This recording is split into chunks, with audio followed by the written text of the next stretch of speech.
ये जमीन के अंदर बसा पुतिन का अदृश्य शहर है।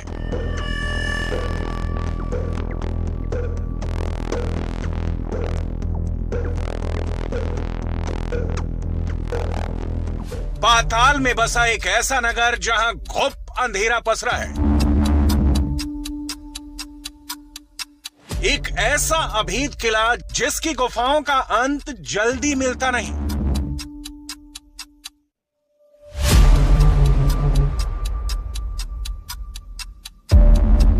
बंकरों की एक ऐसी भूल भुलैया जहां दुनिया के किसी भी देश के स्पेशल फोर्स भी चकमा खा जाए। ऊपर धरती पर अगर बड़ी से बड़ी मिसाइलें भी फट जाएं, तो इसके सन्नाटों में आकर मिसाइलों का शोर भी शून्य हो जाता है। जिधर देखो उधर अंधकार, सन्नाटा, और उस सन्नाटे को चीरता 100% बचाव की गारंटी। ये मॉस्को में जमीन में सैकड़ों मीटर की गहराई में मौजूद बंकरों का ऐसा जाल है जिसे पुतिन का पाताल लोक कहा जाता है। एक ऐसा लोक जो अमेरिका के परमाणु हमलों से भी महफूज है। यहां नेटो का रेडिएशन वार भी खाली चला जाएगा। यूक्रेन युद्ध के दौरान पुतिन ने देश भर में मौजूद हजारों बम शेल्टर को आधुनिक बनाने का आदेश दिया। पुतिन के आदेश के बाद सोवियत दौर के बंकरों की मरम्मत का काम शुरू हो गया है। रूस के हजारों बंकरों में से कई बंकर बरसों से बंद पड़े हैं। रूस के तहखानों पर ताला चढ़ा था, लेकिन अब सभी बंकरों में फुल रफ्तार के साथ काम चल रहा है। यहां तक कि 3 दशकों से अधिक वक्त से बंद सुरंगें खुल गई हैं। निरीक्षण और मरम्मत का काम फुल स्पीड से चल रहा है। रिपोर्ट में दावा किया गया है कि सिर्फ मॉस्को में ही कम से कम 60 बम शेल्टरों को इस्तेमाल के लिए तैयार कर दिया गया है। क्या मॉस्को परमाणु हमले के डर से डरा हुआ है? क्या क्रेमलिन की दीवारों में हमले का खौफ समा गया है? क्या सुरंगों और बंकरों की मरम्मत का आदेश पुतिन की बेचैनी की तरफ इशारा कर रहा है? पुतिन के इस आदेश से कई सवाल खड़े हो गए हैं। क्या रूस पर परमाणु हमला होने वाला है? मॉस्को पर परमाणु धमाका कौन करने वाला है? क्या रूस पर समंदर के रास्ते होगा परमाणु हमला? क्या क्रेमलिन पर मिसाइल से एटम बम गिरेगा? मॉस्को से जो तस्वीरें सामने आई हैं, उसने रूस पर बड़े हमले की आशंका को बढ़ा दिया है। पेंटागन के खुफिया रिपोर्ट में दावा किया गया है कि मॉस्को में धरती के नीचे करीब 19 किलोमीटर लंबी भूमिगत सुरंगों का जाल है। 17 किलोमीटर लंबी एक खास सुरंग क्रेमलिन से जुड़ी है।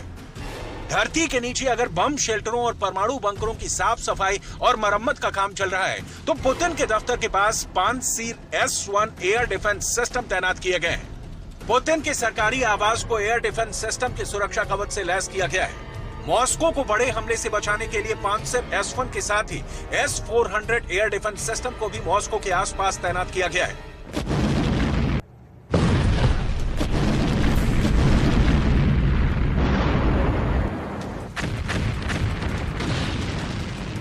ऐसा क्यों दावा किया जा रहा है कि रूस पर हमले का साया मंडरा रहा है?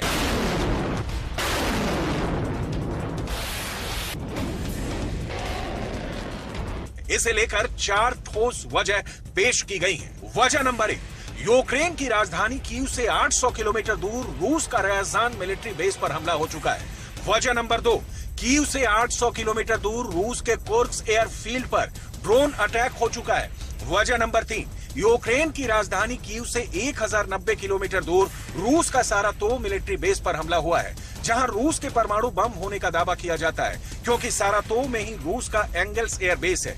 एंगल्स एयर बेस पर हमला कर यूक्रेन रूस के 2 न्यूक्लियर बॉम्बर को नुकसान पहुंचा चुका है। वजह नंबर 4, दावा किया जा रहा है कि रूस के अंदर यूक्रेन की स्पेशल फोर्स पहुंच गई है। अगर ये दावा सच साबित हुआ तो रूस पर बहुत बड़ा खतरा मंडरा रहा है। रूस पे आत्मघाती हमलों की आशंका बढ़ गई है,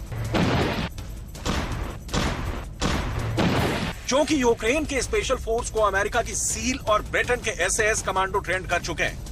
ज़ेलेंस्की के कमांडो ब्रिटेन में रहकर स्पेशल ट्रेनिंग ले चुके हैं।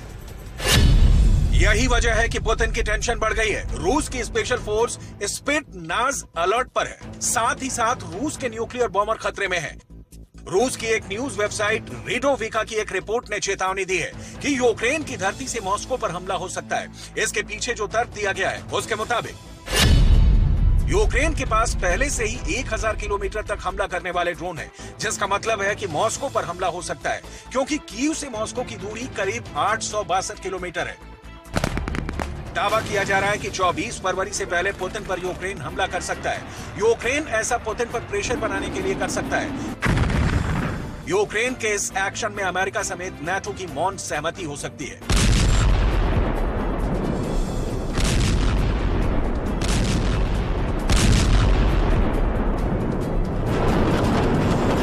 ऐसे में यूक्रेन का निशाना रूस के परमाणु ठिकाने बन सकते हैं, क्योंकि ऐसे दावे किए जाते हैं कि अमेरिका की खुफिया एजेंसियों को रूस के कुछ गुप्त परमाणु ठिकानों का पूरा पता मिल चुका है।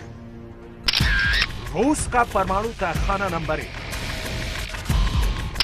रूस का परमाणु तहखाना नंबर 2, रूस का परमाणु तहखाना नंबर 3, रूस का परमाणु तहखाना नंबर 4, रूस का परमाणु तहखाना नंबर 5, रूस का परमाणु तहखाना नंबर 6, रूस का परमाणु तहखाना नंबर 7, रूस का परमाणु तहखाना नंबर 8, रूस का परमाणु तहखाना नंबर 9। ये ऐसे परमाणु गोदाम हैं जहां रूस ने अपने तमाम परमाणु बम छिपा रखे हैं।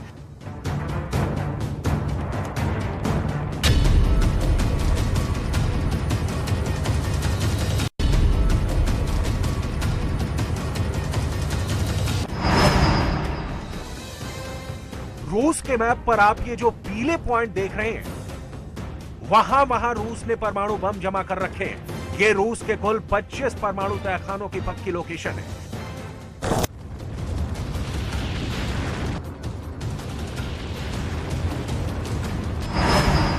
रूस के मैप पर आप जो ये लाल रंग के पॉइंट देख रहे हैं, वहां रूस ने अपने टैक्टिकल परमाणु हथियार जमा कर रखे हैं। ये रूस के कुल 12 टैक्टिकल परमाणु हथियार के गोदाम की पक्की लोकेशन है। पेंटागन की एक नई रिपोर्ट के मुताबिक परमाणु हमले से बचने के लिए रूस में पुतिन के लिए टॉप सीक्रेट परमाणु बंकर भी बनाए गए हैं। रूस के ये परमाणु बंकर साइबेरिया में बनाए गए हैं। साइबेरिया में रूस के कई परमाणु बंकर हैं, लेकिन ये किसी को नहीं पता होता कि पुतिन किस बंकर में मौजूद है। दावा किया जाता है कि पुतिन का बंकर इतना मजबूत है कि उस पर परमाणु बम का भी असर नहीं होगा। पेंटागन की एक नई रिपोर्ट के मुताबिक एक बहुत बड़ा भूमिगत परमाणु बंकर मॉस्को में भी बनाया गया है। ये बंकर मॉस्को स्टेट यूनिवर्सिटी से सटे हैं। दावा तो यहाँ तक है कि पुतिन का सबसे खास परमाणु बंकर इतना बड़ा है कि उसमें 1 लाख लोग शरण लेकर अपने आप को परमाणु हमले से बचा सकते हैं। ये बंकर जमीन से 2 किलोमीटर अंदर है। इसे चट्टान की मोटी और कठोर परत से बनाया गया है, जिसके अंदर मौजूद लोग ना तो परमाणु हमले की चपेट में आएंगे और ना ही रेडिएशन के।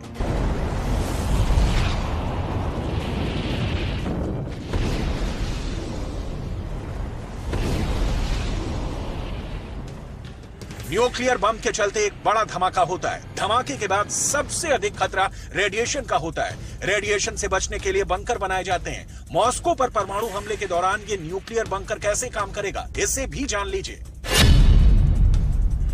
ये जमीन के नीचे बने घर की तरह होते हैं। इनकी दीवारें मोटी कंक्रीट से बनी होती हैं ताकि रेडिएशन न पहुंचे। बंकरों में ऑक्सीजन और खाने पीने की व्यवस्था होती है, क्योंकि धमाके के कई दिनों बाद तक उसी में रहना होगा।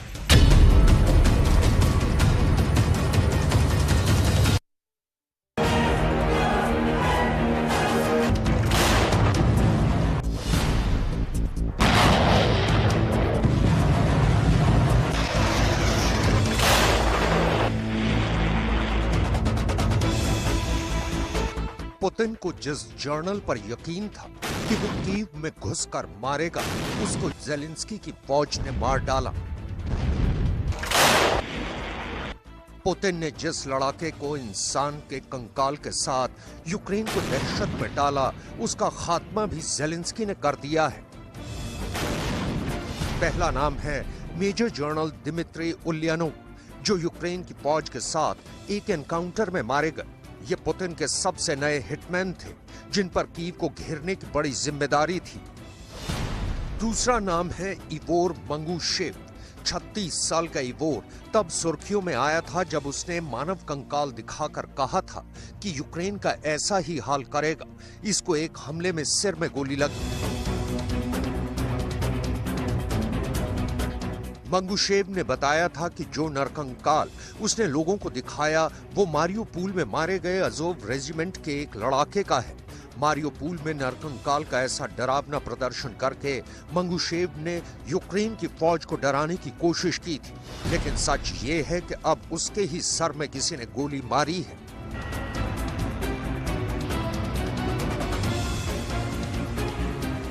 ये पुतिन के वैगनर ग्रुप के लिए वार्निंग बताई गई है, क्योंकि पूरा शक है कि ये काम ज़ेलेंस्की की कीव सैबोटाज टीम का है। इस टीम के टारगेट पर रूस के बहुत से कमांडर रहे हैं। 44 साल के मेजर जनरल दिमित्री उल्यानोव तो एक पैरा कमांडो भी थे और रिटायरमेंट के बाद रूस के स्पेशल ऑपरेशन में शामिल हुए थे। यूक्रेन में पुतिन की 98वीं गार्ड्स एयरबोर्न डिवीजन के कमांडर रह चुके दिमित्री उल्यानोव का मारा जाना पुतिन के लिए वाकई बहुत बड़ा झटका है, लेकिन यह अकेला बड़ा शॉक नहीं है, क्योंकि पुतिन अब तक ऐसे 10 से ज्यादा बड़े कमांडर्स को यूक्रेन में खो चुके हैं। ऐसे और बड़े अफसरों की डिटेल भी हमारे पास है, पूरी डिटेल बताएंगे, लेकिन उससे पहले देखिए पुतिन को अचानक फरवरी में क्यों बड़े बड़े झटके लग रहे हैं। बाइडन अचानक एक्टिव होकर नए हथियार पहुंचा रहे हैं। नेटो ने टैंक की सप्लाई तेज कर दी है। काया कैलास जैसी लीडर साबित कर रही हैं कि एस्टोनिया जैसे छोटे देश भी पुतिन को बर्बाद करने का दम रखते हैं। इसलिए युद्ध के 1 साल पूरा होने से पहले क्या पुतिन को और शॉक लगेगा? रूस का और कितना खून बहेगा? और सबसे बड़ा सवाल है कि पुतिन की फौज कितनी लाश उठाएगी?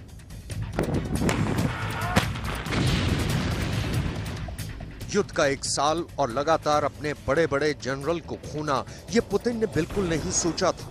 ये पुतिन के भरोसेमंद कमांडर्स ने भी उन्हें नहीं बताया था। चाहे कादिरोव हो या फिर सर्गेई शोइगु, पुतिन को वही बताया गया जो वो सुनना चाहते थे। और यही वजह है कि यूक्रेन में रूस का स्पेशल ऑपरेशन 1 साल बाद भी खत्म होता नजर नहीं आ रहा। पिछले कुछ महीनों में दिमित्री उल्यानोव सबसे बड़े अधिकारी हैं जिनको पुतिन ने यूक्रेन में खोया है।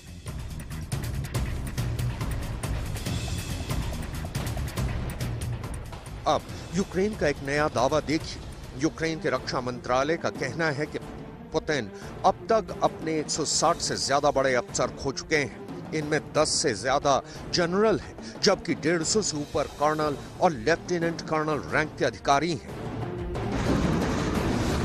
एक युद्ध में इतने अफसरों का मारा जाना, पुतिन को इस खबर पर यकीन बिल्कुल नहीं होता, लेकिन उनकी तरफ से कोई सफाई भी नहीं आती।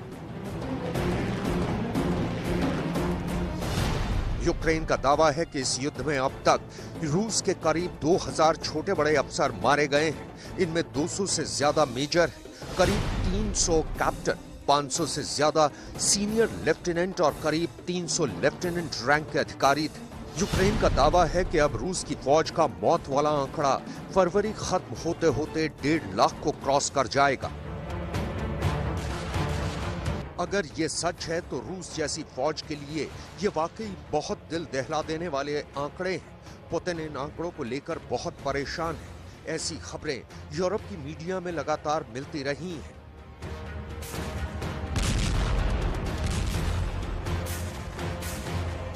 यूक्रेन युद्ध को लेकर मॉस्को में बहुत बेचैनी है और कोई भी सही फैसले नहीं ले पा रहा।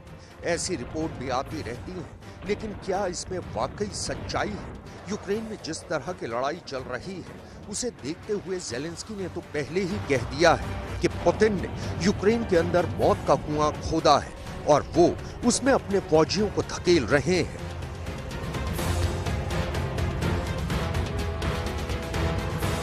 यूरोप की मीडिया ने भी दावा किया है कि पुतिन के कुएं में नए सैनिकों के लिए मौत है, जिन्हें पुतिन जबरदस्ती भर्ती कर रहे हैं। उनके लिए ना सही हथियार है, ना ही युद्ध में इलाज के लिए उनके लिए मेडिकल किट है। सर्द मौसम के लिए नए सैनिकों की खातिर सही कपड़े तक नहीं है। ज़ेलेंस्की पहले ही इस युद्ध को पुतिन का अपने लोगों से सबसे बड़ा धोखा बता चुके हैं।